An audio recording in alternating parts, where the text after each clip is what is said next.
So I am going to be your host for the next hour. My name is Brian Livingston. Um, I was on a little bit earlier talking about one of the businesses that I own, the Traffic Ticket Guru, and we're also going to be talking about another one called Waylot, which is what are you leaving on the table? We'll be discussing that in a few hours. But right now, I am going to be interviewing.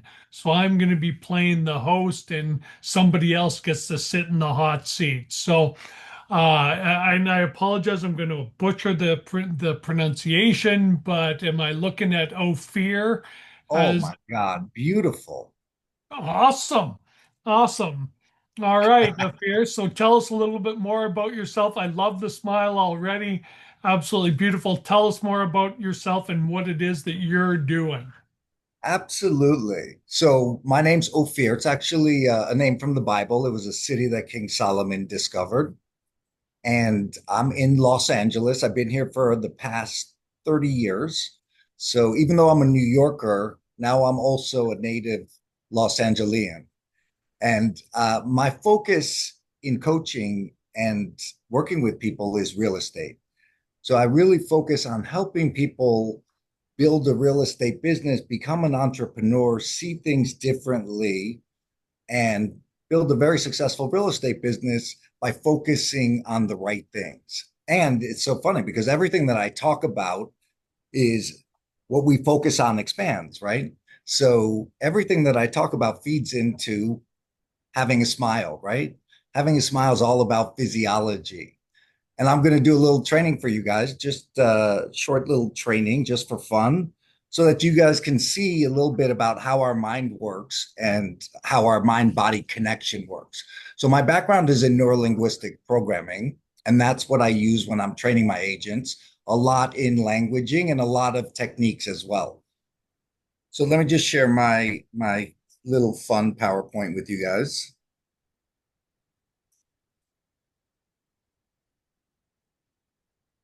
Okay.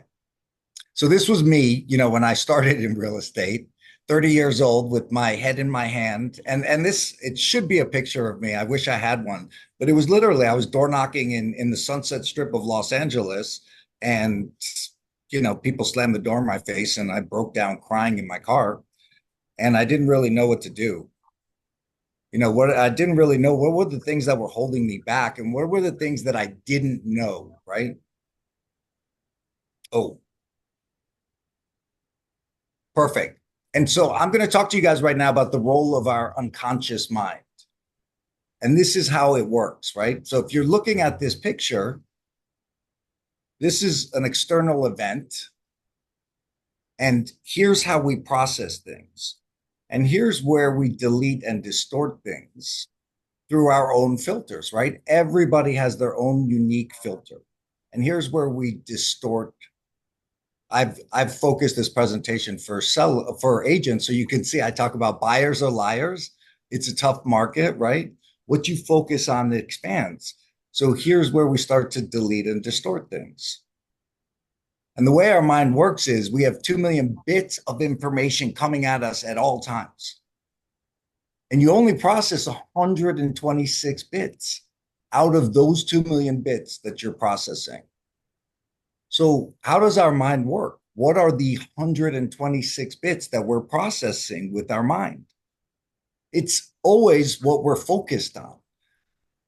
So, what you focus on is what you're going to be thinking about. So, even if I have 2 million bits of information coming at me and some of them are opportunities, I'm going to see them as obstacles. I'm going to delete them. I'm going to distort them because whatever you feed into your mind, whatever you're thinking about expands, right? Whatever our focus is expands. So if you're in a negative mind frame, you're only going to see negative things. If you're in a positive mind frame, you're going to see positive things. And it's going to affect you in so many different ways, right? So NLP is about languaging, and languaging words are only 7% of the effect on rapport, right? 38% is our tonality, and 55% is physiology.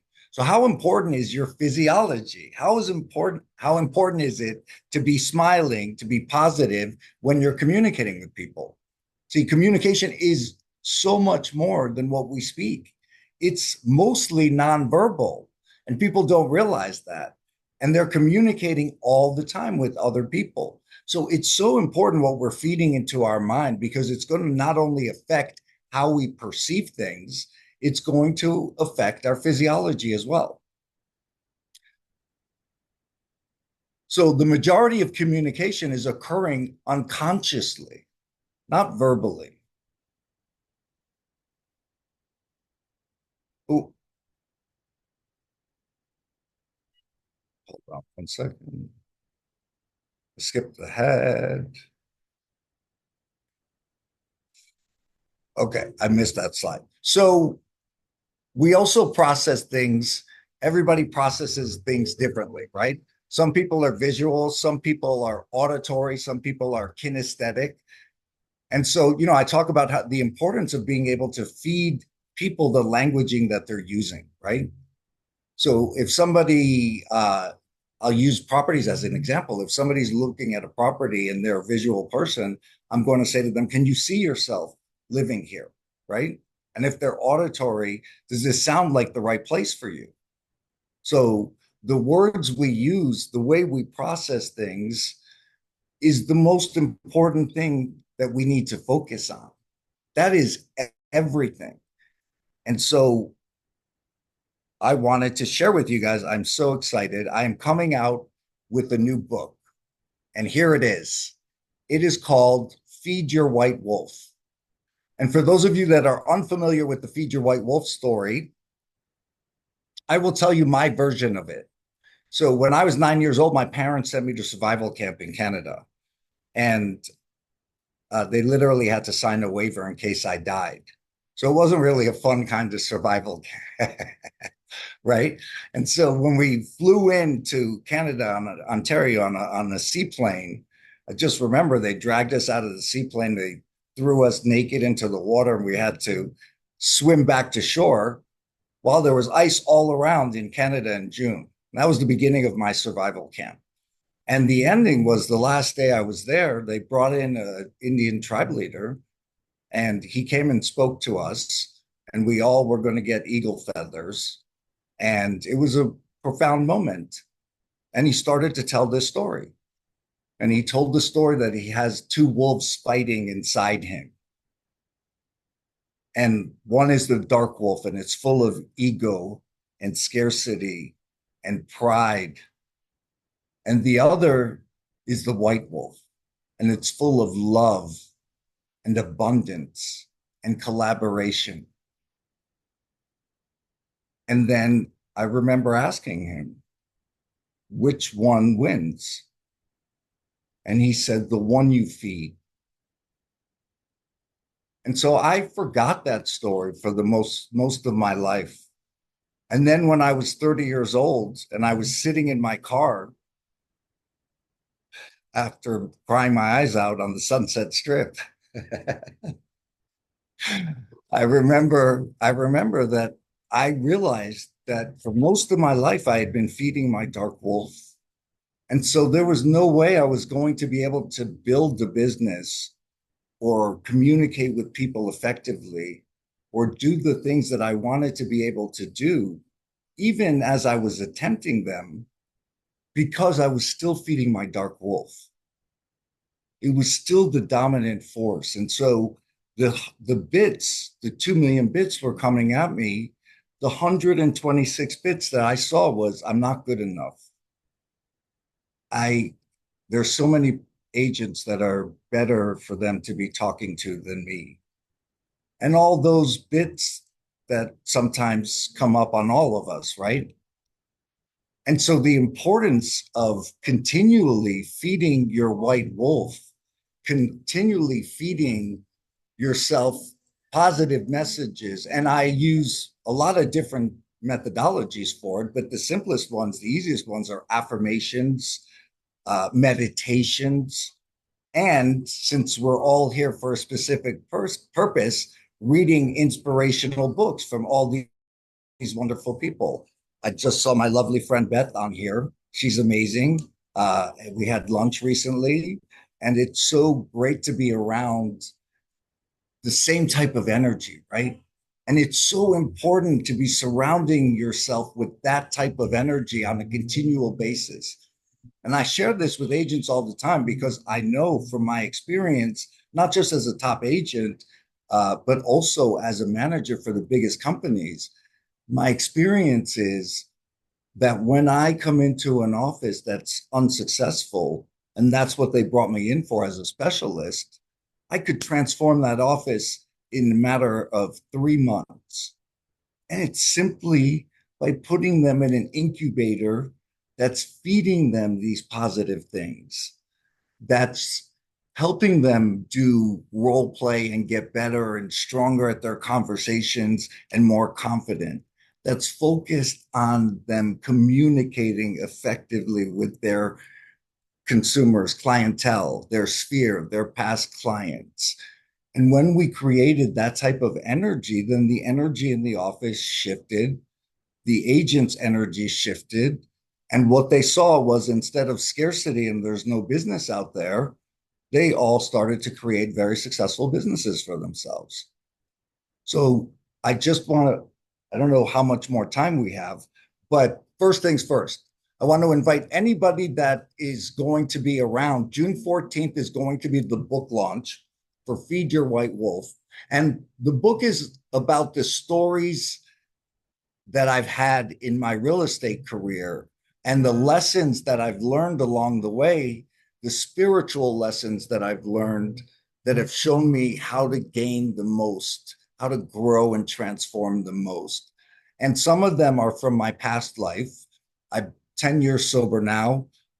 For 25 years of my life, I drank a bottle of vodka and smoked a pack of cigarettes and a bag of dope.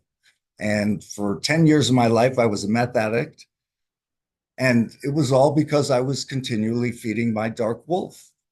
And so when you're feeding your dark wolf, it perpetuates you going down the so-called rabbit hole. And so I slowly started to create an agenda for myself to continually feed myself positive things like affirmations I talked about and meditations I created for myself and listen to from so many other wonderful, amazing leaders who share meditations. And slowly I started to see things differently. And when I started to see things differently, I started to approach things completely differently. And it shifted not only my experience in life, my purpose in being able to support others in my mission statement, which is to help others be the cause of their lives rather than the effect of their lives. And it's a simple mission statement, and it's very profound in the real estate industry because there are so many people that struggle in real estate. You know, you see these $1 million real estate shows, but most of them are really struggling and they're not taught how to build a business. They're not taught how to think like an entrepreneur. And when we teach them, then everything changes. So I'm doing a book launch June 14th, 4 to 7 p.m. in downtown Los Angeles. There's a QR code for anybody who's going to be in the area. We'd love to have you join us. It's going to be an amazing event at our office, and we have a rooftop deck overviewing downtown. The QR code below is to be able to purchase my book, Feed Your White Wolf. And it's going to be released June 14th. That's our release date. And then I would love to share just our social media.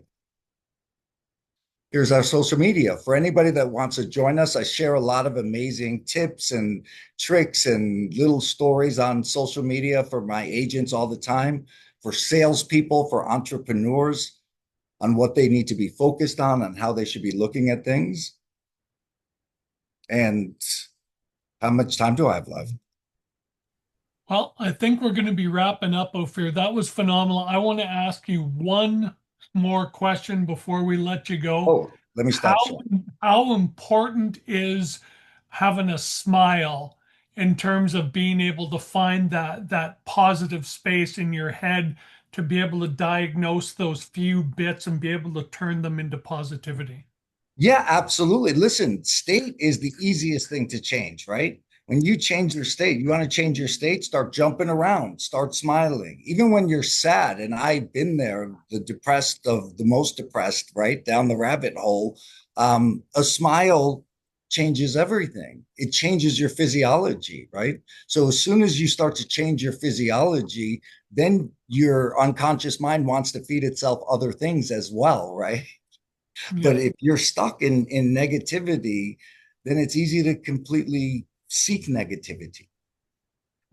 Beautiful. I absolutely love that, and I love being able to close out at that point. June 14th, 4 to 7 p.m. Where in LA is it going to be at? It's in downtown Los Angeles. So it's at my office in downtown Okay. Los Angeles, and we have a rooftop deck, and we're going to have drinks and hors d'oeuvres, and it's going to be an amazing event. And you can see downtown, and we're going to have a speaker talk about downtown and what's happening there too. Oh, beautiful. That sounds awesome. For those of you that are going to be in town and can hit that, definitely recommend it. Ophir, thank you for sharing some of your expertise today. Your wonderful smile. Appreciate it. Appreciate you. Thank you for coming on.